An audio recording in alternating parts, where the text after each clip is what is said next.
మీ business ఏదైనా మీ ఊర్లో promotion చేయాలంటే అది సుమన్ టీవీతోనే సాధ్యం. ఇప్పుడే సంప్రదించండి.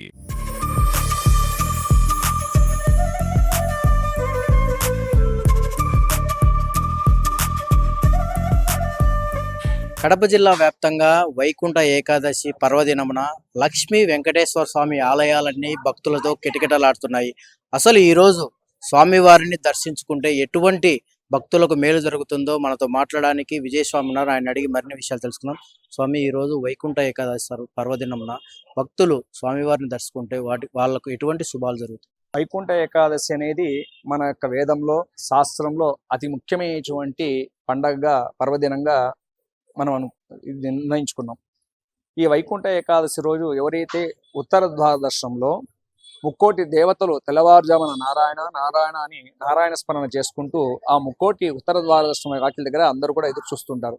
ఆ శ్రీమన్నారాయణుడు సంవత్సరంలో దాదాపు 12 మాసంలో 26 ఏకాదశులు చేస్తే ఎంత ఫలమో ఒక వైకుంఠ ఏకాదశి రోజు చేస్తే అంత ఫలం వస్తుందని శాస్త్రం చెప్తోంది.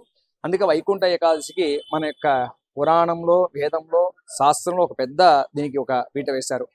అందులో ఈ వైకుంఠ ఏకాదశి స్వామివారిని దర్శించడం వలన వారు మానవ జన్మలో చేసుకున్నటువంటి తెలియక చేసేటువంటి పాపములన్నీ కూడా తొలగి భగవంతుని యొక్క అనుగ్రహం, శ్రీమన్నారాయణ యొక్క అనుగ్రహం కలుగుతుందని శాస్త్రం. అంత విశేషమైనటువంటి యొక్క వైకుంఠ ఏకాదశి 1965లో గడ్డిబజార్ శ్రీ లక్ష్మీ సత్యనారాయణ స్వామి దేవస్థానాన్ని నిర్మించి వెంకదారి సుబ్బరాయుడు గారి చేతుల మీదుగా వారి కుటుంబ సభ్యులు, అలాగే సత్యనారాయణ స్వామి సేవా సమితి అయినటువంటి సభ్యులు చంద్రంశెట్టి చక్రవర్తి గారు, మన వెంకట సుబ్బారెడ్డి గారు, అలాగే దత్తసాయి, సగలా నాగేశ్వరరావు గారు, సగలా సత్యనారాయణ వీళ్ళందరూ కలిసి స్వామివారి యొక్క కైంకర్యాన్ని వారి సొంత ద్రవ్యంతో స్వామి కైంకర్యాలని కూడా జరుపుతూ ఆలయంగా పారంపర్యంగా అర్చకత్వం మేము 4వ తరం చేయడం, ఆ స్వామివారి యొక్క లీలా అనుగ్రహం వలన ఈరోజు స్వామివారి యొక్క కైంకర్యాన్ని కూడా చాలా వైభవంగా, శాస్త్రోక్తంగా శ్రీపాంచ ఆగమరీత్యా జరుగుతోంది.